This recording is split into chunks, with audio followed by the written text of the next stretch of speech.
Come on, let's get this over with.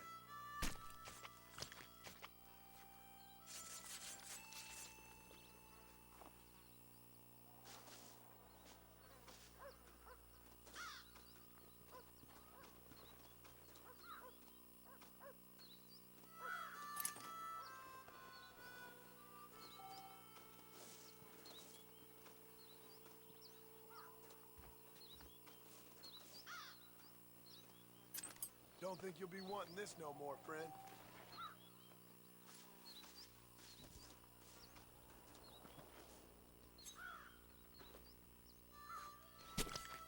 Oh, Lord. This is nasty.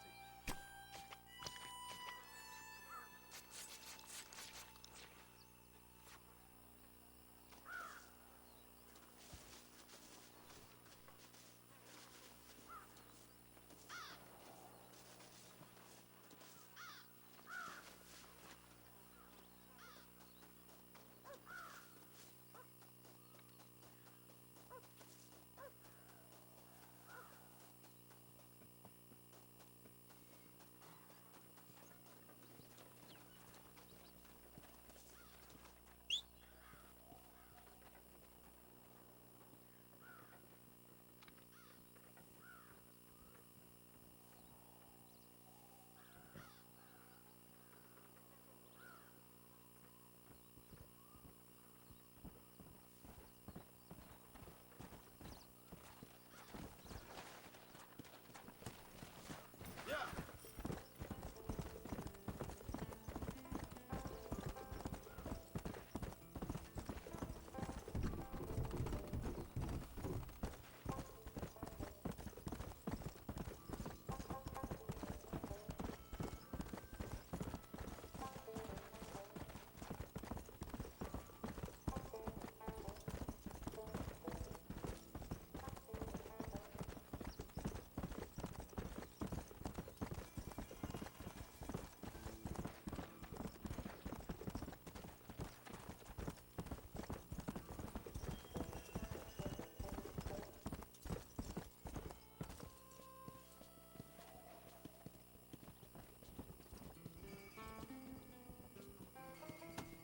Come on.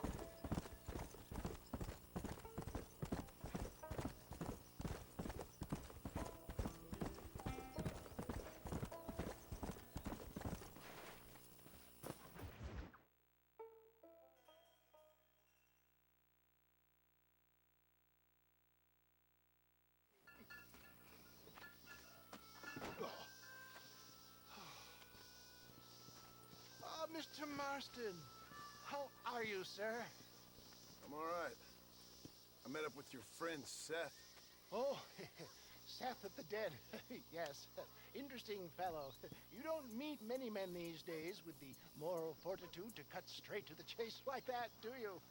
Thankfully not, Mr. West Dickens. Yes, contemporary society is remarkably harsh on professional exhumers. But did you know that in ancient Egypt, it was an art form valued more highly than literature? I believe Seth comes from that school of thought. How very interesting. Look, you thought any more about our plan? Ah, your plan, dear boy, your plan. I am merely the help, not mercifully the arbiter of wisdom. What you are, dear boy, is the man whose life I've saved twice now. A man who sells lies and deceit to unwitting people. A man who, if he doesn't help me, I won't think twice about putting a bullet through his skull, feeding to the vultures myself. You see, Mr. Marston, you have the exterior of a violent man, but the soul of an angel, and that is what I think I cherish most about you. That's what I thought.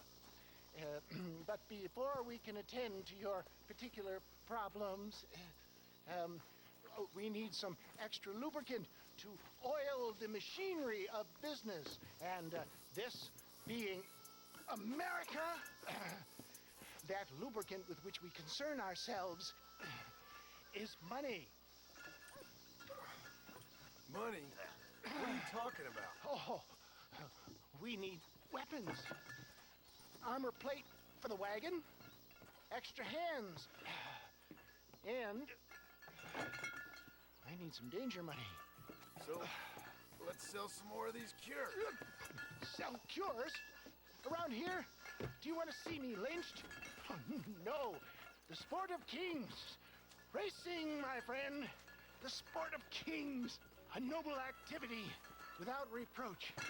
Exactly the kind of activity where a lying, cheating degenerate like myself can prosper. But come, let's finish the loading and we'll discuss it as we drive.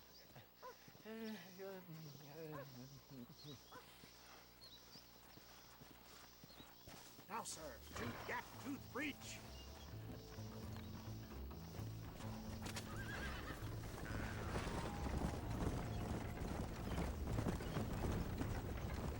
Seth is an interesting fellow, is he not? I wouldn't say interesting, more deeply disturbed. I can see why you two get along. I see the good in everybody, John. It's a flaw of mine. I have a soft spot for life's flotsam and jetsam. Connection with him more like. You and Seth have a lot in common. You both rob people for one. Mind you, at least he waits until they're dead.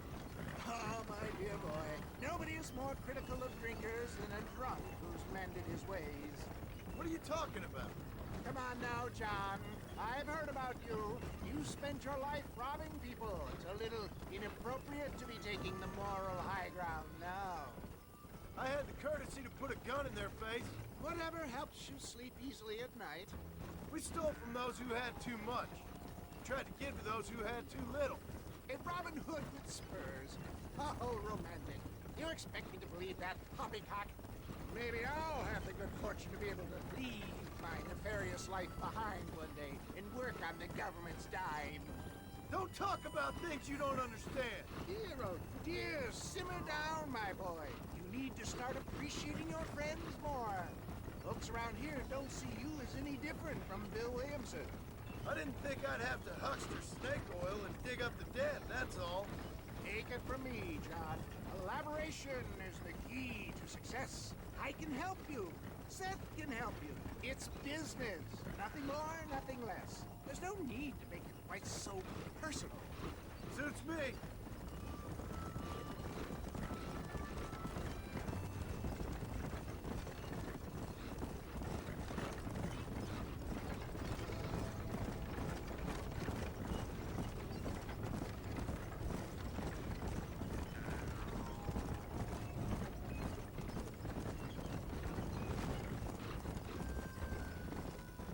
Anyway, John, we must talk about the race. Yes, race. Oh, come on. Time to purge that negativity and start thinking like a winner. You're going to have a whale of a time. They've been holding these chariot races in New Austin for as long as I can remember. And we need the money. Why aren't you racing then? Me? Oh, no. Not my thing at all. You have already proved yourself more than adept at the reins, my dear boy, and under some stress. These races are Byzantine in their ferocity, and the terrain is treacherous. People will do just about anything to win. Men die. It's a marvelous spectator sport. Sounds like fun. And you are my wild card, John. They won't be expecting you. So what's your role in all this? Think of me as your spiritual guide. Do I have to? You are a free man, of course, but I strongly recommend it. Imagine, just for today, you are not an aging bounty hunter, and I am not an avant-garde business pioneer. No, sir. Today, we are gladiators. Motivation, dear boy. I'm definitely feeling motivated to get the hell out of here.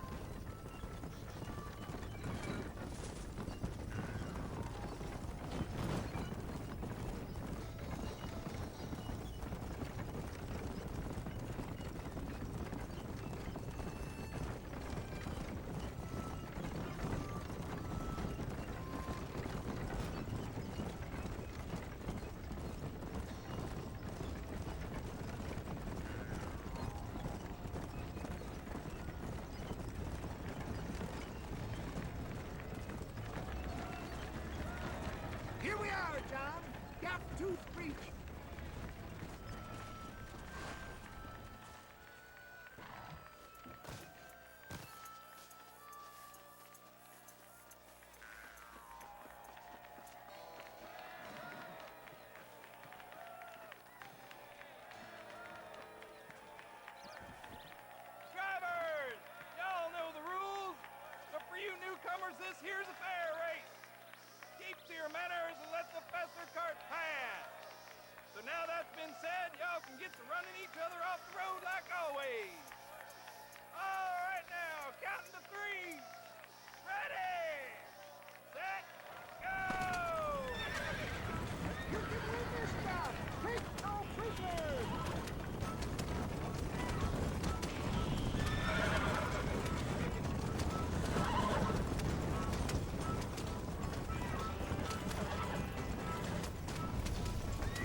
mister.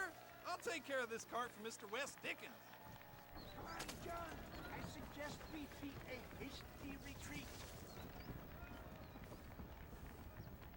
Right. Best remove ourselves from the stage before somebody decides they want their money back.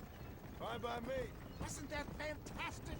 The cheers of the crowd, the thunder of the wheels. The fallen rocks, the homicidal maniacs. Oh, come on, John. Even a cold-hearted misanthrope like you must have found that just the tiniest bit exhilarating.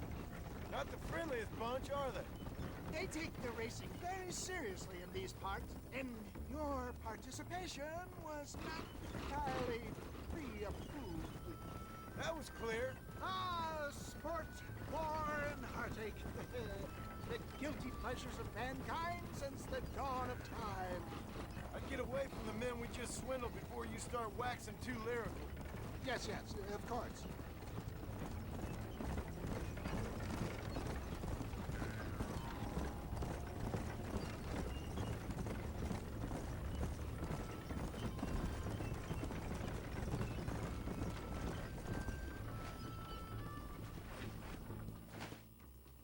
Well done, sir. Well done. Having you as a ringer has netted us a fine profit.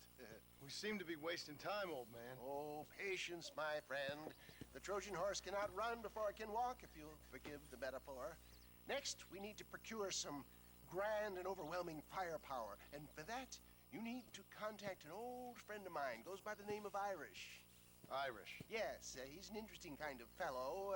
He usually can be found in Armadillo or some other town around here on some bacchanalian revel or such. Great. An alcoholic arms dealer. What could be better?